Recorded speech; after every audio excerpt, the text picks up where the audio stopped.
Yo, what's up? Welcome to the opening line. What we got, Benny? Thursday? Wednesday. I wish it was Thursday, but yeah, Wednesday. Me too. I wish it was Thursday, too. Push towards this weekend. Should be a good weekend.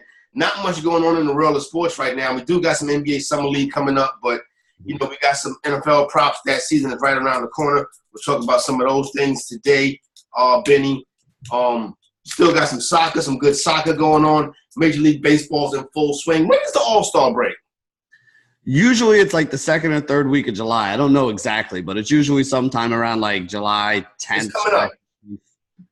Yeah. Where's that this year? This year is it Cleveland? I feel like it's Cleveland. All right, so cool. You know what I'm saying? We got all of that. We got plenty of time. Plenty of baseball, plenty of time. How did it work out for you yesterday? Yesterday, soccer worked out really good in the afternoon. I hit both legs of that parlay. Italy won that game. The Netherlands needed a goal in the 90th minute of that game to pull out the 2-1 win. But so that plus 220 parlay paid off pretty well yesterday. So that was good. Baseball last night was not as good. I didn't have the Milwaukee over 5.5 was the one that kind of killed me. The Phillies doing what they had to do helped me out there a little bit. So basically broke even in baseball last night, but won money playing soccer in the afternoon. That's one thing about baseball, son. I'll probably hop back in later on this week. But, you're trying to parlay some baseball games. Most nights you're going to break even. And one thing I like about FanDuel, if you put 4 legs on it and 3 legs win, they refund the bet. Yeah, you get something back up to a certain amount of money, which is kind of cool. They're doing the sites, like, again, for those that don't live in New Jersey that are watching the show, they're doing a lot of promos on these sites to basically help you win. Like DraftKings has one now where if your team loses but they score 5 runs, you win anyway. They refund your bet. So like everybody who bet on the Mets yesterday, the Mets got to 5 runs, but they wound up losing to the Phillies. So you wound up getting your money. Why would you bet on the Mets? I mean, listen, there are people who still bet on the Mets. I don't know why they do it, but there are people who can. Yeah, and I can imagine with this being the second year of football coming up, you're going to see even more stuff to get you in the door. So look out for that, for new companies popping up trying to give you some free bets to get you in the door and some good promos, because obviously it's going to be thick out there. And so many states are coming on. I think D.C. will probably be ready by the football season. And I think, Tennessee is mobile only. So it's going to be a lot. So wherever you are, at some point you'll be able to hop in no matter what state you live in, Benny. So that is the regulated sports betting world that we are trending into. Yeah, and I mean, like you said, I think everybody's kind of gearing up to have their products ready to go for football season. So there's probably going to be a lot more of it online. And the way I look at it, and I tell people, it feels, again, with New Jersey being one of the first states where we have the advantage of kind of seeing this before a lot of the rest of the country does, it reminds me a lot, Corey, of the early days of DFS. Yep. Where they're giving you bonuses for every deposit you put in. So, put a bankroll together and start making sure you max out those deposits so you can get the max bonuses on it. There's bonuses on all these bets. There's money back on bets. There's, odds boost on bets and stuff like that. Like if you just stick to all the free money and all the promos that they're kind of giving you right here, you have a much better chance of building a bankroll, because it's amazing for your ROI when you have all these things that can, I lost a bet, but I still got my money back. No so doubt. It's like you're being able to make free bets left and right here. So definitely take advantage of that stuff. Sometimes you wake up after a bad beat. Right? They just won't. If that bad beat is in a parlay, though, they don't cash out the parlay for you, but they will cash out the you know what I'm saying? So that part's kind of tricky. I remember some college basketball Sundays, Saturdays, whatever. If your team is winning at halftime, you win. You know what I'm saying? Yeah. You win. Yep. So some of that stuff that was going on. So it's all kind of stuff out there. Make sure you get the right bang for your buck. Before we get started into some of these football things, Benny, I was on the internet and looking at people argue on the internet. This whole thing with the NBA not using the term owner anymore, right? Mm-hmm. And I mean, I get it. It is like a little hyperbole. You know what I'm saying? But the players said they didn't like it. And the commissioner said, all right, cool. If the players don't like it, then I'm fine with it. In the story, in my opinion. You feel what I'm saying, Benny?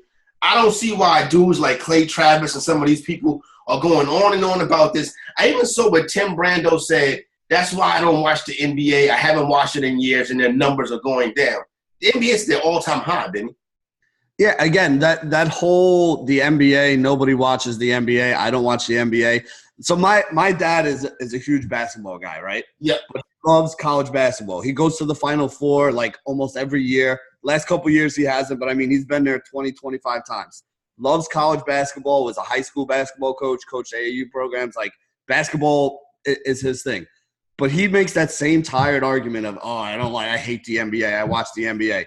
You know who hates the NBA? Old white guys. And again, my father's in that category. Old white guys hate the NBA. I don't know why it is, but they do. People like it's probably the play of the game, the gameplay. It's a lot of one-on-ones, a lot of three-pointers. It's a lot different. See, like the college game is the same rules basically that you play in high school, that you play in bitty basketball when you're growing up, that you play – you know, all throughout your life. You know, the rules of the college game are the same as those rules. So, like, basketball purists, guys like, you know, like my dad and basically everybody who's over 55 years old in this country, don't like the NBA because the NBA is not the game that they grew up. The NBA product now is not the game they grew up watching. But the way I look at it is, you know, the NBA is the logical progression of how good these guys get at a certain point in time. You know what I'm saying? Exactly. At a certain point in time, like you can't allow people to play zone in the NBA when you have a whole bunch of 7-foot guys there. Like it doesn't work out that way. You know what I mean? It would be a boring game. They don't like it's like they don't like a 7-footer standing at the 3-point line.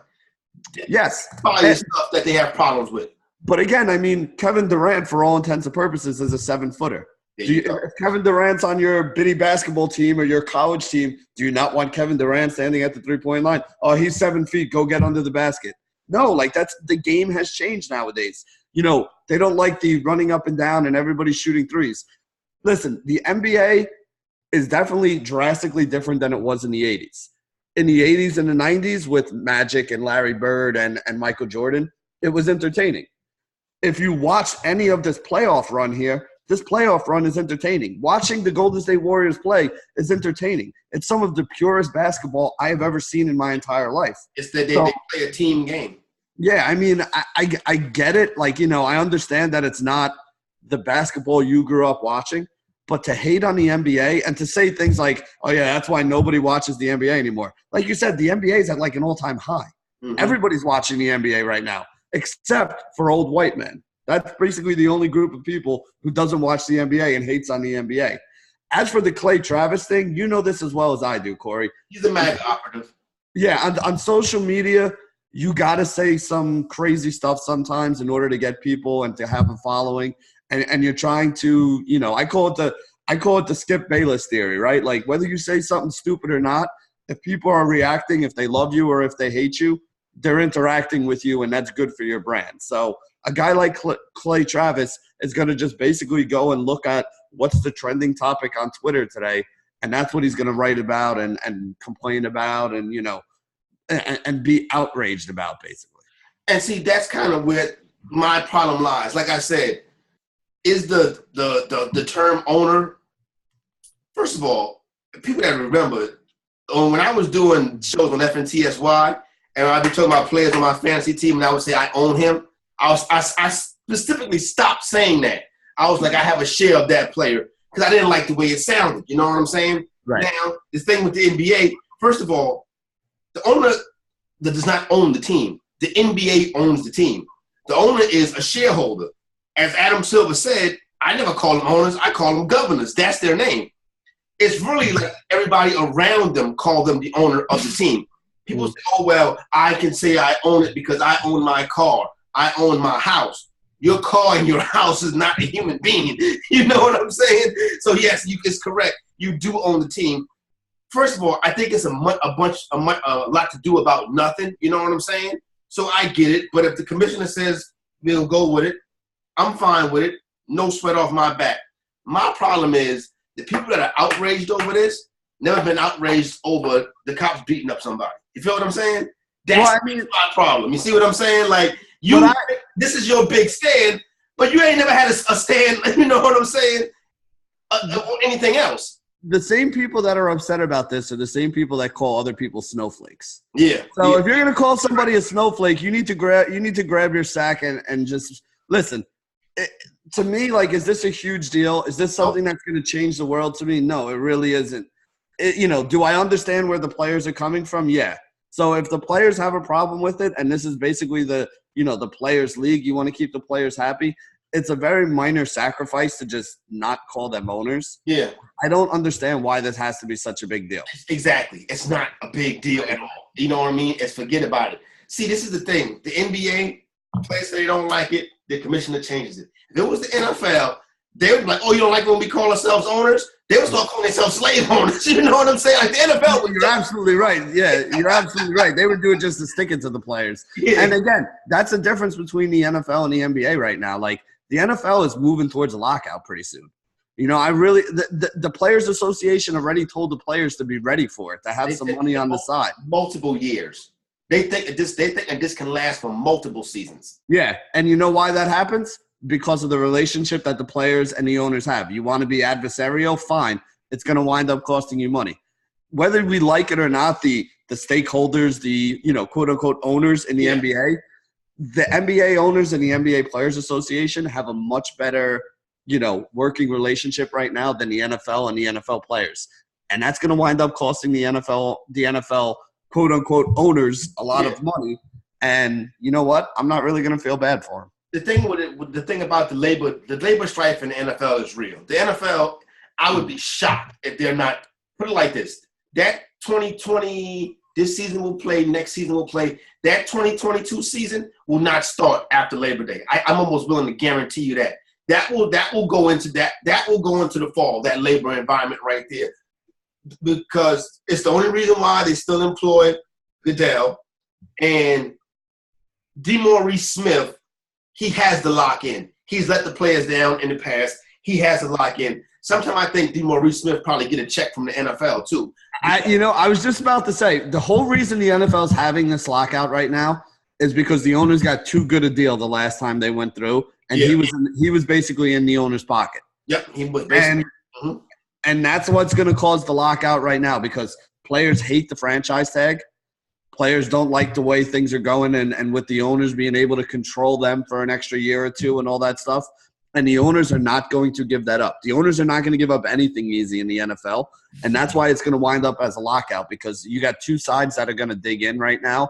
And you're not going to get the players to sign off on another crappy deal like they did the last time. So you got NFL owners looking at the NBA governors like, how are they letting this go down? You know what I'm saying? That's why you see Odell Beckham get traded in the offseason.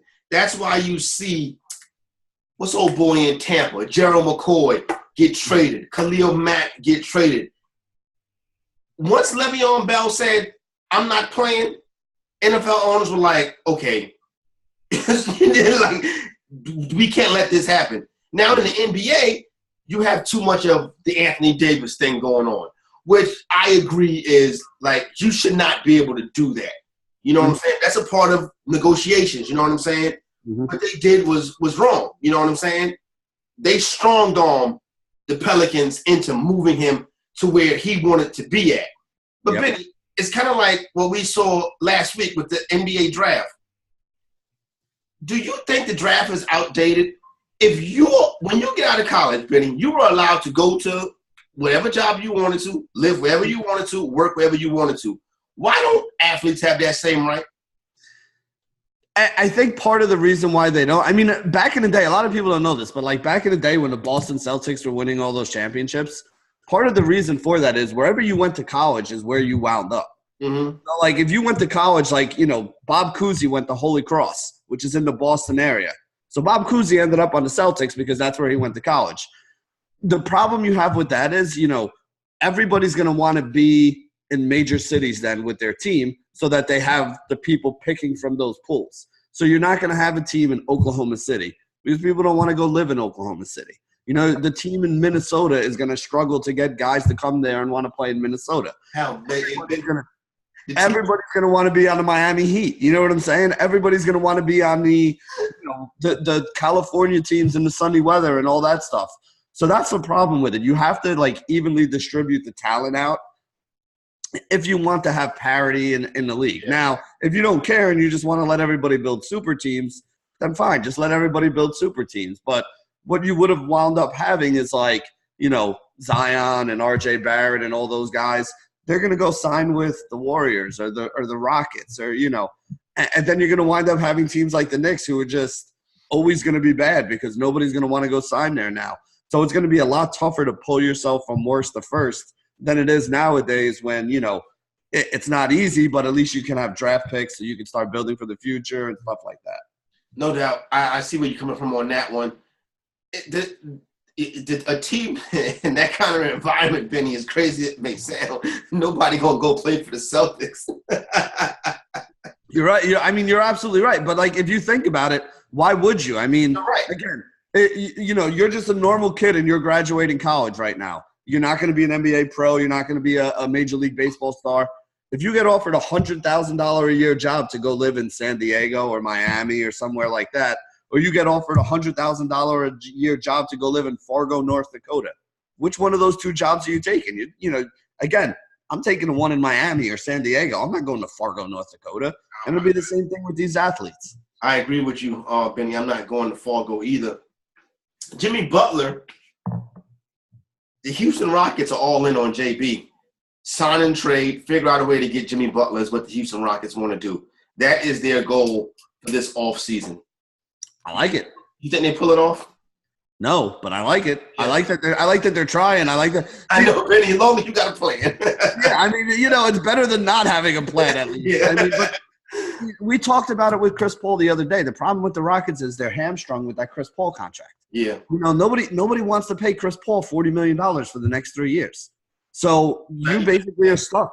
Yeah, you're stuck paying him because you're not going to get anybody to trade for him. So you're not going to be able to free up the money to bring anybody else in. They're basically going to waste James Harden's prime. Wow, you're right. That's crazy. They're wasting. That's wild. And they're doing it with Chris Paul, who they can't seem to figure out a way to get rid of. The way to get rid of Chris Paul was when his contract was up. You should have said thank you for your service and let him walk. Yeah, they never should have signed him. Because remember, they brought him in. They brought him in, whatever. And, you know, at some point, I wouldn't be surprised if they ate that money at some point. But if you're going to do it, Corey, the time to do it is now. Yeah, you're right. If you're going to do it, if you're going to – you know what I'm saying? It's like the Band-Aid thing, right? Like, you don't pull the Band-Aid off slowly. If you realize that it's a problem, you just rip that shit off. That's the only way that it's going to work out for you. Rip it off, take the cap hit, get behind it, and then start building for the future. There you go. Let's get into some NFL stuff right quick, Benny. I'm going to go through some NFL futures. These are to make the playoffs. To make the playoffs. To make the playoffs. For example, the Baltimore Ravens. To make the playoffs, the plus 174. To miss the playoffs, minus 220. Let's just start with that one. I like that one. I would be on the plus. I'm getting plus 174 for the Ravens. The Ravens made the playoffs last year, so the Ravens seem to make the playoffs every year. The Ravens. Yeah, I mean, I would be fine with that. I think that's a pretty good bet. It's not bad. Listen, Harbaugh figured out a way to get it done. You know what I'm saying? The division.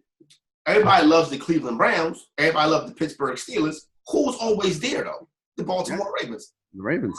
Hey, defense wins, man. Defense wins. They run the football. They play defense. They don't turn it over. Harbaugh's an excellent coach. It's just the Baltimore Ravens way. They will be in a playoff game. So on a Saturday in January. The Cleveland Browns. What's the number? Minus 122 to make the playoffs. To make the playoffs. I mean, I wouldn't bet them at minus money, but I expect them to make the playoffs. Should be good enough, right? To not make the playoffs is even money at plus 100. Yeah, I mean, I expect them to make the playoffs, so I wouldn't bet against them making it. But at minus 122, I don't really see any value there. The Jacksonville Jaguars. I would not take them to make the playoffs. All right. There's no reason to go over that one. I agree with you. The Kansas City Chiefs will be in the playoffs, so don't worry about that. Whatever that number is, I'll take it. Minus 270. You know what I'm saying? I mean, again, you're not gonna see. The thing is, like, there's certainty. Like, we know that we're pretty sure the Chiefs are gonna make it. But at minus 270, what do you bet? You're betting 100 to win like $30, $40. Like, unless you're gonna put 270 on it. You know what I'm saying? But even then, there's better ways to use your money than exactly, Benny. It's better ways to make $100. Yeah, exactly. You know what I'm saying? There's no reason to discuss the Miami Dolphins. The New York Jets to make the playoffs. Come on, why you gotta do this to me, man? Take a guess. What the number is? Yeah. I don't know, plus 300? Plus 320. Yeah, I mean, again, I'm the biggest Jets fan you're gonna find, but no. You don't see it this year? Is Tom Brady still playing for the Patriots? So unless they win the division, they can't make it in? I mean, again, do you think they're gonna be you're gonna need 10, 11 wins you're gonna need probably 10 wins to make it as a wild card team. 9 or 10 wins at the very least. Than the Steelers. No. Wow. I honestly, like, again, I'm a Jets fan. Maybe I'm just a jaded Jets fan. You're probably because I have been for my whole life, but I really don't see the Jets being better. I think the Jets' ceiling this year is 9-7. 9-7, 8-8, like somewhere around there is where I feel they're going to be. Okay. They had like 4 wins last year. They were like 4-12 last year. Yeah, but it was a positive 4-12. A positive 4. Go ahead. Explain it. Positive 4-12. Yeah. That's like when my kid goes over 3. I'm like, oh, but you swung the bag good today. Like, no, you sucked. You went over 3 today. Like, Oh, well, you put the ball in play. At least it wasn't over 3 with 3 strikeouts. Like, no, there's no positive being 4-12. 4-12 sucks. All right. Sorry. Tennessee Titans to make the playoffs plus 270. Titans, no. All right. I agree. The Bengals is plus 680. The Bengals are the worst so far. Dude, I wouldn't even make that bet with your money. I know, son. Yeah, that's a terrible bet. Indianapolis Colts, minus 178. Now, see, I was going to say I like the Colts, but minus 178 is, there's nothing there. Really, like, the teams that are favored to win it, like the Patriots, the Colts, the Chiefs, like the teams that you're pretty sure are going to be in there, it's not worth the money to bet on that. You're not getting any of the value. What you really got to look for is the teams that you think are going to be like the 5 and the 6, the 2 teams that just make it in. A team like the Ravens, who will be right there, maybe not win a division, but will probably get a wild card. Those are the teams where you're going to get a value, like a good value for it. What do you think about the New England Patriots to not make the playoffs at plus 700? What if Tom Brady gets injured? Who was the backup a couple years ago when Tom Brady got injured and they still went 10-6? They didn't make the playoffs. They actually missed the playoffs, but they went 10-6 anyway. That son of a bitch. Well, either way, the point of what I'm trying to say is like it was 11-5 that year and missed the playoffs. Yeah, 11-5. That's right, 11-5 and missed the playoffs. As long as Belichick's still the coach there, they're going to win football games. They're not going to make mistakes. They're going to do the right things. They're going to be prepared. They're going to have the other team scouted legally or illegally. They're still going to be good one way or another, even if Tom Brady gets hurt. So I don't even see it. I don't even see an upside in hoping Tom Brady gets hurt and betting against them making the playoffs. Yeah, and I don't want to wish for an injury anyway. Even at plus 700 is no bet right there because it's the New England Patriots. That quarterback was Matt Castle. Matt Castle. There you go. For a couple times when Tony Romo got injured, stepped in for the Dallas Cowboys and. Wasn't pretty, Benny. It was not. But that's the thing is like, he got a huge contract based off of what he did that half season in New England when Brady was hurt, and then he sucked for everywhere else for the rest of his career. Kansas City, Dallas, everywhere else that he went, which just proves to you how good that organization is. That they could take Matt Castle and get him they could get Matt Castle paid. That's how good that organization around them is. No, LeGarrette Blount ran for 21 touchdowns. It's crazy, Benny. Here's an interesting one. The Pittsburgh Steelers. Now, again, this is another one of those teams like the Ravens that's right there on the cusp of it. What's the number for them? To make the playoffs is 104. To not make the playoffs is minus 128. I don't think Pittsburgh makes the playoffs this year. I don't know if they do or not. I think they're going to be right there in that, 5, 6, 7, 8 range where they may make it and they may not make it. But at plus 104, I'd rather take the Ravens at plus 170 something than the Steelers at 104. Agree with you on that one. Another interesting one, the Houston Texans to make the playoffs, plus 146. That one I'd be willing to take a chance on too because I like the Texans. They got a good defense. If Watson can stay healthy, I really like that offense as well with all the guys they got running out there. I mean, if you finally may have Will Fuller, Hopkins, and Kiki Kuti on the field at the same time, and those are 3 guys that have put up some pretty good numbers. The problem is they never all play together because one of them is always hurt. Yeah, and Jadeveon Clowney has Jadeveon Clowney been a bust? I mean, again, it's one of those things when a guy comes in with so much fanfare, anything short of him being like a star, people say he's a bust. He's been a well above average NFL player. He just hasn't been the superstar that people thought he was going to be. I agree with you on that one. The Denver Broncos, no bet on this. The Oakland Raiders, clearly no bet on that one either. The Chicago Bears, interesting. Minus 110 on both sides. Man, I don't know if I'd take minus 110 for them to make the playoffs because I don't think it's easy. I mean, they have a tough division up there. You play in Minnesota. All right, Detroit might be kind of bad, but you're playing Minnesota. You still have Aaron Rodgers in Green Bay who could always, get hot and start throwing 4 or 5 touchdowns a game, and they could make a run and make the playoffs too. I don't think it's an easy division for the Bears to come out of. So taking them at less than even money doesn't make sense to me. Yeah, that whole division is interesting.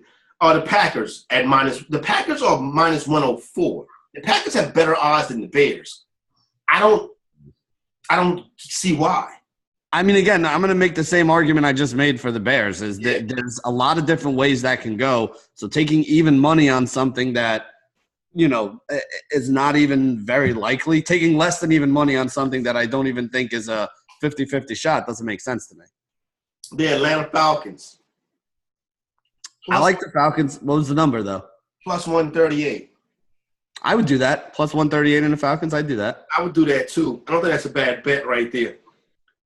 The Panthers, plus 192. Again, they're another one of those teams that I feel is going to be in that 5 to 8 range. So, yeah, I'd be willing to do that. Take 3 teams to the playoffs. It's always in the Panthers.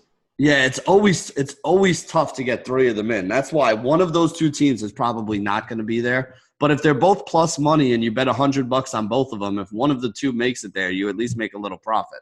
How about this? The Rams to miss the playoffs at plus 215.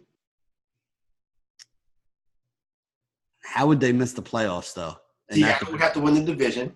But that's what I'm saying. Who would Seattle win the division? Seattle win the division. Dallas and Philadelphia go. The South takes 3 teams. That would still leave 1 spot open. So basically that team would have to be – Well, no, because you would still need somebody from the North. Yeah, and the North champion to be the 6th team. I mean, it could have – what's the number for no? The number for the Rams no is plus 215. See here, so let me throw this scenario out there. Let's say Todd Gurley is as hurt as a lot of us think he might be and, goes down week 2, week 3. Is that offense still going to be that dynamic without him? I mean, again, they plugged in C.J. Anderson last year and he ran for 150 yards. So Cowboys, thank you, Benny. So is it like, is it the system or is it bingo the players? I worry about Super Bowl Sunday and the way they were exposed on Super Bowl Sunday. Mm-hmm. That worries me about that. If I'm a Ram fan going into this season without Gurley, it's not, we're the Rams, we're back in it. Seattle has Russell Wilson. A healthy Jimmy Garoppolo, Kyle Shanahan, at plus 215. I'm not saying put the mortgage on it. No, I don't think it's a crazy bet, though. I think there is, again, you're getting paid off 2-1 on your money. There are things that are probably less likely to happen that people will take 2-1 on. I don't think 2-1 is a bad – again, I don't think it's the likely scenario, but I don't think 2-1 is a bad payout on the chances of it not happening. Yeah, exactly. You know what I'm saying? The Seahawks to make the playoffs is plus 130. So, the NFL is telling you they don't. The bookmakers telling you they don't think they're in.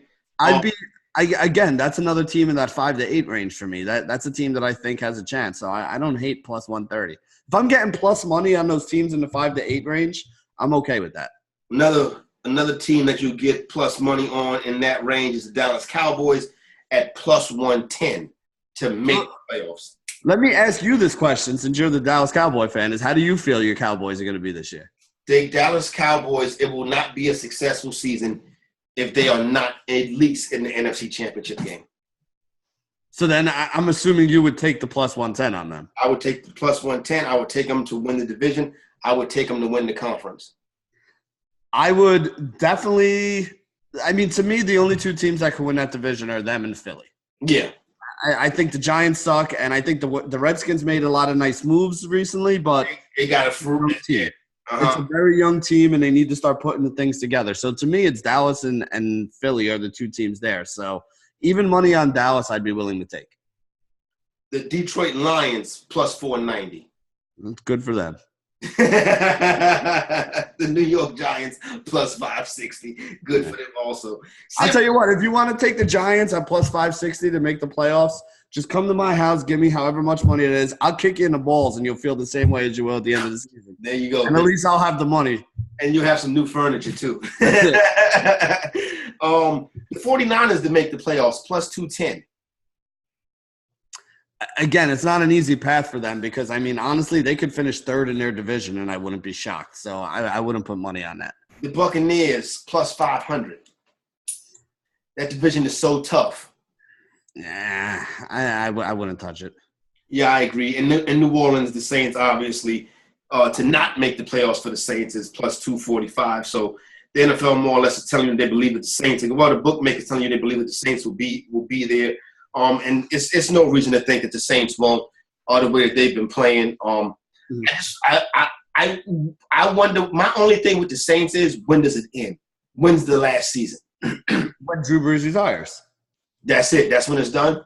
I mean, unless they bring in another quarterback, because I mean the pieces on that team are nice. The offensive pieces are nice, but I mean, Brees is what makes it go. You know, I mean, everybody knows this is a quarterback-driven league, right? You know, you need to have talent around your quarterback. But if you don't have a quarterback, as a Jets fan, I can tell you this for a fact. If you don't have a quarterback, you don't even have a chance to win. If you have a quarterback, you still need to put the pieces around them to win. But if you don't have that main quarterback piece, that main cog in the middle holding everything together, it doesn't matter what you put around them. Jason Garrett is a lame duck in Dallas. He's working he's working in the final year of his contract with no extension. If Jason Garrett can't win this division and get this team at least into a competitive game in the division round, that job is going to be offered to Sean Payton. And Sean Payton would very well consider that job. And I don't think that that's a crazy thing to do. If I was Sean Payton, I would consider that job as well. And if I was the Dallas Cowboys, I would kind of be looking to move on from Jason Garrett. I honestly think, Corey, the worst thing that could happen to the Cowboys this year is they have a really good year and they give Jason Garrett another extension. You know what's crazy about Jason Garrett? Do you know Jason Garrett is one of the longest tenured coaches in the NFL? I do know that. That's crazy. And honestly, what does he have to show for it? I mean, you're a Dallas Cowboys fan. What do they have to show for it? I've been 50-50 with Jason Garrett. It's been time. I'm not a fan. That's why I'm saying it. Like, I'm not a fan of his, to be honest. It's been times when I despise Jason Garrett, and there's been times when I feel like Jason Garrett is doing a good job. Jason Garrett is not a rah-rah X and O Bill Belichick. Jason Garrett's a master motivator. So, you know what I'm saying? When you go to hire a head coach, do you want that X and O guy? Do you want that disciplinarian? Or do you want that I'm going to get the best out of everybody in the room? I think that any one of those kind of coaches can be successful if they accept what they are and get what they're not.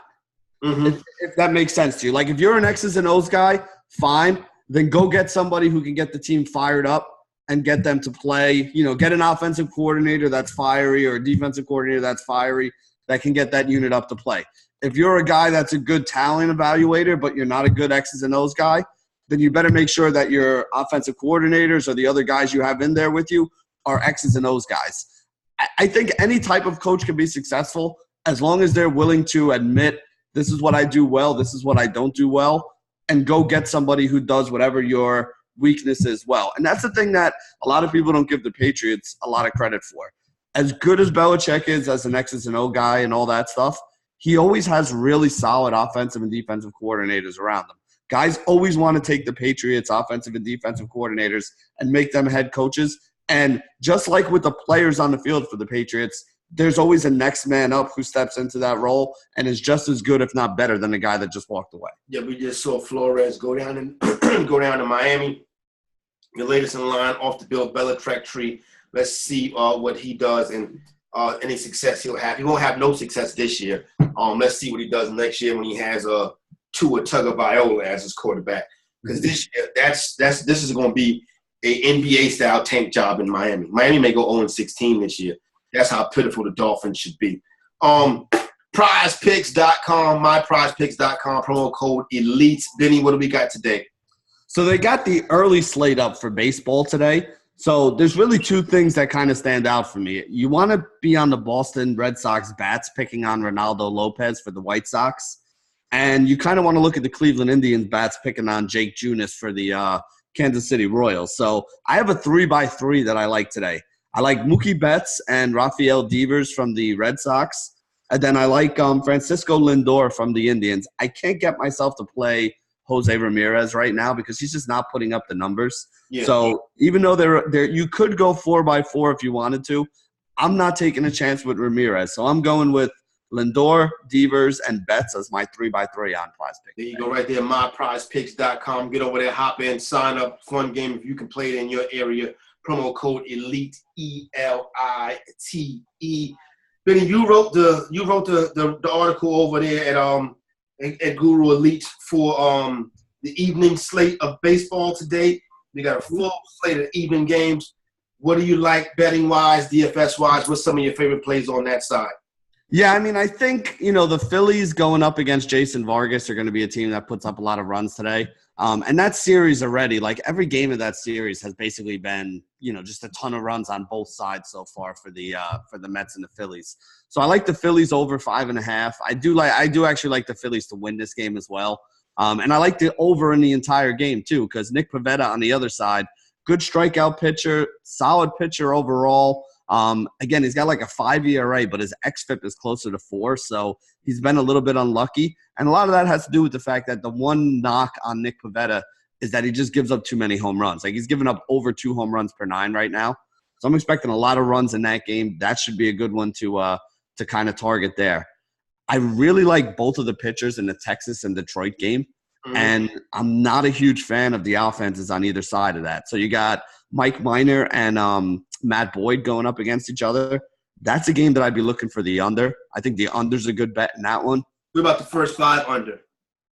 If it first 5 under, definitely with those two guys starting. I mean, Minor. That's like I worry about the bullpens in situations like that. Completely understandable too. Yeah. And the other thing I like is the game is in Detroit. It's not in Texas. Like in Texas, I never want to touch overs. I never want to touch an under. Yeah, because the ball flies. Yeah, especially if the weather's nice out there. But up in Detroit, I don't mind taking it. So that's why I like the under in that one. Another game that I like the over. I absolutely love the Cubs today. And it's mostly because I don't trust Dallas Keuchel. I'm sorry. Like I watched that first start of his. He struggled through that first start, gave up a bunch. They gave like 8 hits, 4 runs or something like that. And now you're going up against a very, very good Cubs lineup. I really like the Cubs today. I think they're going to wind up winning that game.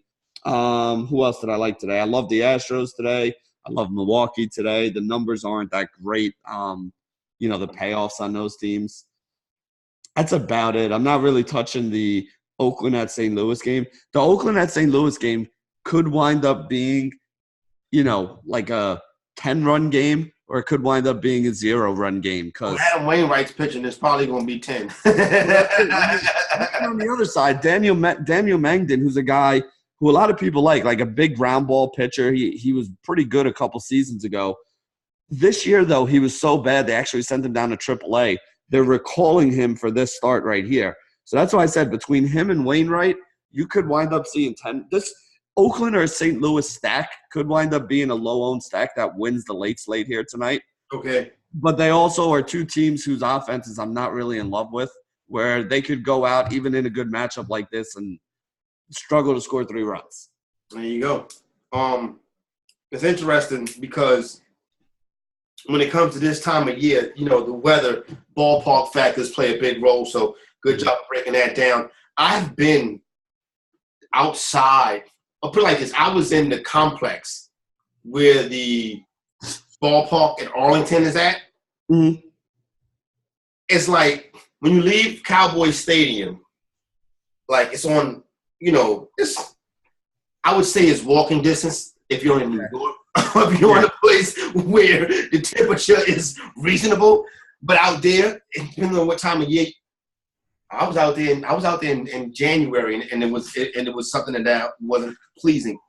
So it's like you got Texas Stadium, whatever, and then you have like you had a big ass Walmart, whatever, like where they sell it's official Dallas Cowboy Walmart. You know what I'm saying? Okay, so they got every jersey. They got Michael Irving and Troy Aikman and Roger Staubach jerseys and everything else there. What people tell you when you get down there is, and you want to go, even the people in the stores will tell you, don't buy your paraphernalia in here.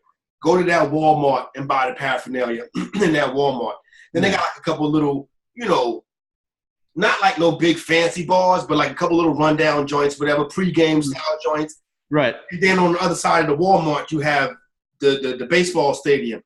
As you get closer to the baseball stadium, you can feel the heat coming out of the sun. You know what I'm saying? Because the way it beats down on it. As a matter of fact, I remember one time I was going to the FSTA, which is tomorrow. Mm-hmm. Wow, that's crazy. So it says this is a 5-year anniversary of that. I was going to the FSTA, and FSTA was in San Francisco. And I had a layover in Dallas.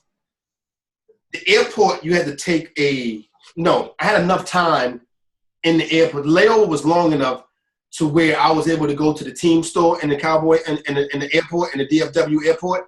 Right. But there was like, you had to take a shuttle to where the Cowboy team store was at. So I said, all right, cool. The shuttle left from underground in the airport.